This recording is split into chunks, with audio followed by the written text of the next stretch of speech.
Galaxy S26 Plus or the Galaxy S25 Ultra, which is better, which to choose? Let's go ahead and begin with the prices. Right now, you can actually get this on sale for $924.99, and some people are probably thinking on sale for $924.99. That is not really a sale, as this phone, some people do believe is priced a bit too high, myself included. But the Galaxy S25 Ultra, being last year's phone now, is about $200 less than when it came out brand new. You could find this thing for about $1,000 and sometimes even less. So the S25 Ultra is becoming a phone I think a lot of people are going to look at today. But they might be wondering, is the Plus, should I just go with the Plus though? They're around the same price. And price wise, I think the S25 Ultra is offering more bang for the buck. But one thing I want to start with is the battery life, because the battery life on the Galaxy S26 Plus is a bit better than the S25 Ultra.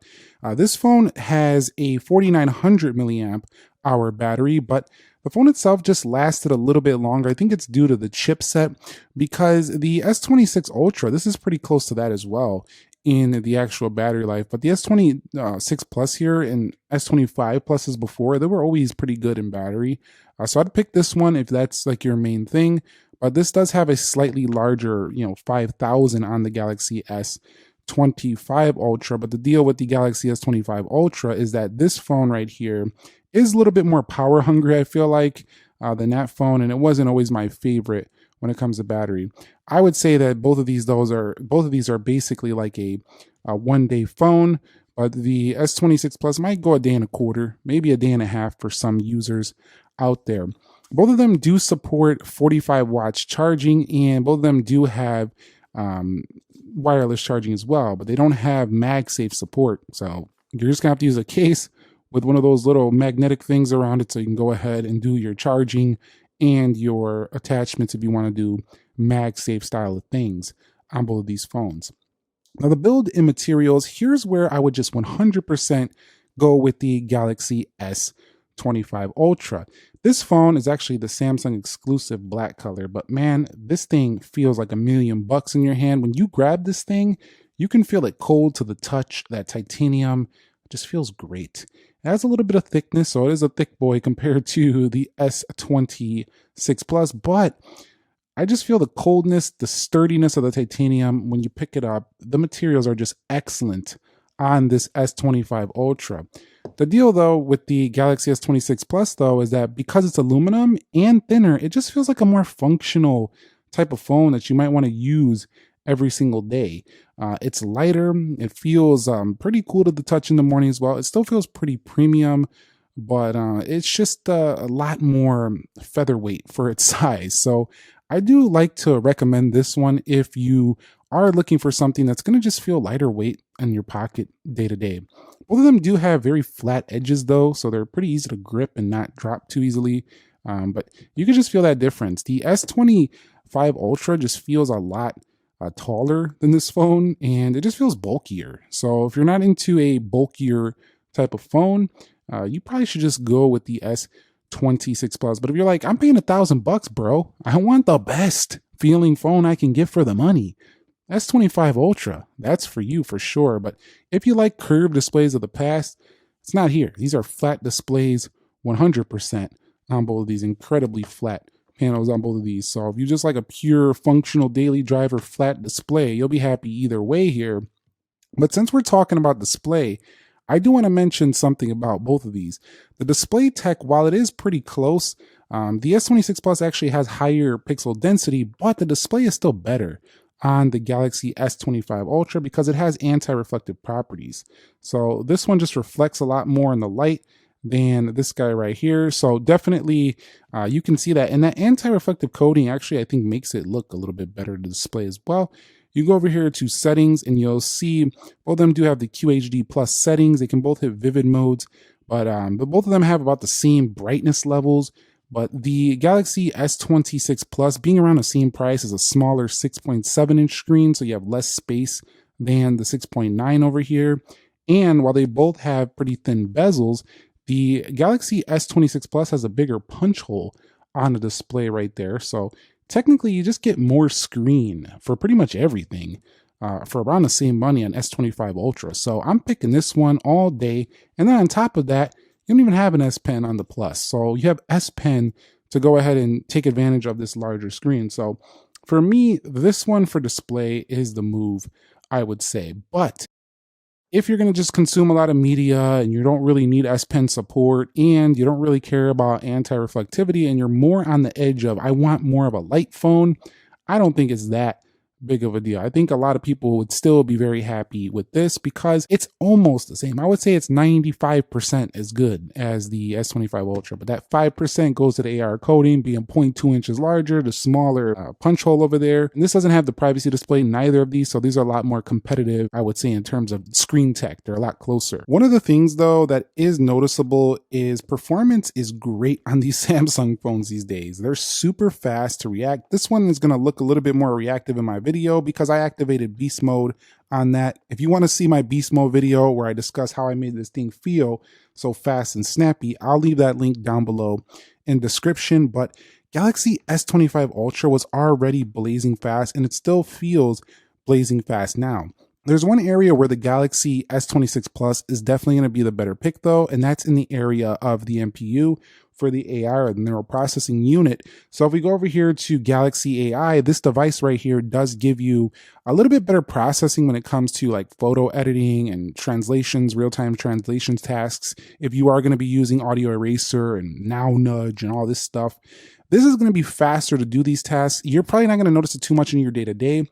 But if you do start using heavy like photo editing where you erase things in the background, stuff where you got to process things like that, this is going to be better. However, the Ultra's cooling it feels cooler to the touch. Like they both have vapor chambers, but the S25 Ultra for me is better for long gaming sessions. The phone just kind of feels not as warm as the S26 Plus, and I think that's the trade-off for having this thin and light body. This phone definitely feels a little warmer when pushing the phone hard. Does it get like uncomfortably warm? No. With a case on it, does it really matter too much? Not really. But do I still feel it more than S25 Ultra? The answer is absolutely. So I do like the S25 Ultra for that. But S26 Ultra is better than both of these when it comes to the vapor chamber. That's the coolest feeling phone to the touch under heavier load that I've felt so far from Samsung, which is the Ultra from this year, the S26. But we're talking about these two. And when it comes to that, I do like the S25 Ultra. But again, it is last year's chip, so you kind of got to decide, do I want to keep the phone 5 to 7 years? If that's a yes, then you're going to want this year's chip. But if you're only going 3 to 4, I think you could still just go with S25 Ultra. If you like it more, it's going to be just fine. All right, guys, so let's go ahead and talk about the cameras here. The camera on the Galaxy S26 Plus, I think it's more than adequate for almost all users who are probably in the market for a phone like this, because it does have really good photos in pretty much every level of photo you could take, whether it's a zoom photo, a standard, an ultra wide. Everything looks pretty good and sharp on this phone. I would call this a really good daily driver camera. You're going to be pretty happy. Also, if you go over to video, you do have 8K, 4K 60. But we're talking about an Ultra we're talking about here by competition, and the Galaxy S25 Ultra has the 200 megapixel camera. So that's the one that's going to look nicer overall and have much more zoom, especially if you want to blow up photos for print.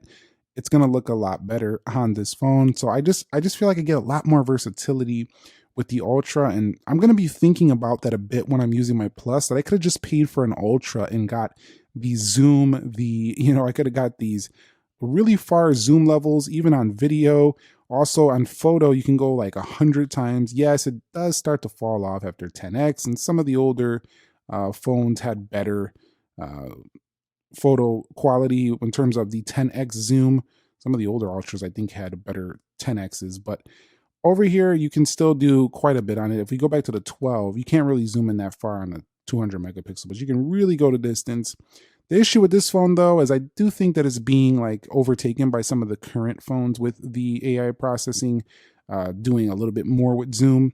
But over here, you have log recording and a little bit more pro-like features. So for those heavier camera users, this is 100% worth it. This is a phone that is a professional tool in your pocket. So you kind of got to decide how much advantage are you going to take of this camera? Are you going to town with professional grade video? If you are, this is going to be great. This is an amazing pro setup, I think, with the Ultra. So I do want to elaborate just very quickly on the S Pen. It has a very Galaxy Note type factor to this phone because Galaxy Notes were known for having the S Pen built in, and this is no different with the Ultras. The Plus doesn't support it. Is it something that really matters? I think if you like to draw, if you like to select things on screen, if you like to use the pen to go ahead and scroll, we're going to have to pause. There's a lot of sirens right now. So if you like to go ahead and split screen, use this tool to navigate, you name it. This is going to get the job done for you here with the S Pen, and it just doesn't exist over there. And for the same money, I think I'm going to have to recommend this as a feature worthy of just getting the S25 Ultra. I mean, come on. You're getting almost all the same spec and a better camera and S Pen. It's kind of hard to recommend the Plus over last year's Ultra now that you can still get these new cheaper. So technically the Galaxy S26 Plus will have an extra year of support by comparison to the S25 Ultra. However, S25 Ultra is only a 1 year old phone, so I do think that considering these are close in price, you're probably going to have plenty of time where you might even be upgrading to a different phone by the time you're done with your S25 Ultra. So I do think that it's still better to go get the S25 Ultra for software, not because it's going to get updates longer, but because the hardware, and you still get long enough support because you're only on year 1. I also think you'll be able to get more trade-in value, especially via Samsung.com in the future. I think that Plus is going to drop more in terms of what they'll offer you for the trade value versus like the S25 Ultra, even though it's a year older, because it is the top level phone. And so I want to come to my final verdict here. I talked about most of the things I wanted to talk about with these to drive my point home about these two phones and which to choose. I would say choose the Plus if you want the more modern chip, you want the latest phone, and you don't care about S Pen, but you also want something lighter. I think it's all about the form factor with this one, the lighter weight.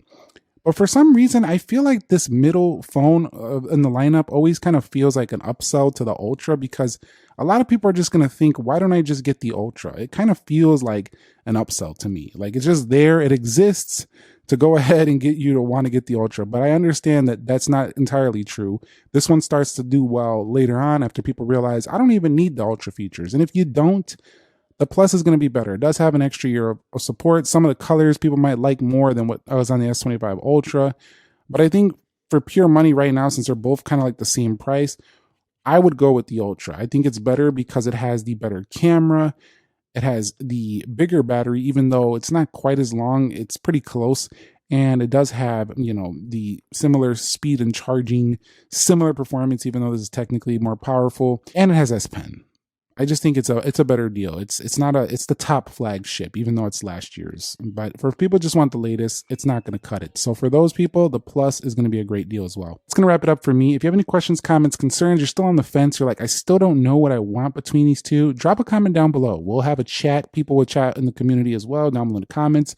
Maybe help you out figure out which one is going to be worth it. Because, a lot of times we got to do a lot of research before we go ahead and make a decision. So I hope this video helped you out in that journey. Nick here. Be sure to be well. I'll catch you on the next episode, and peace.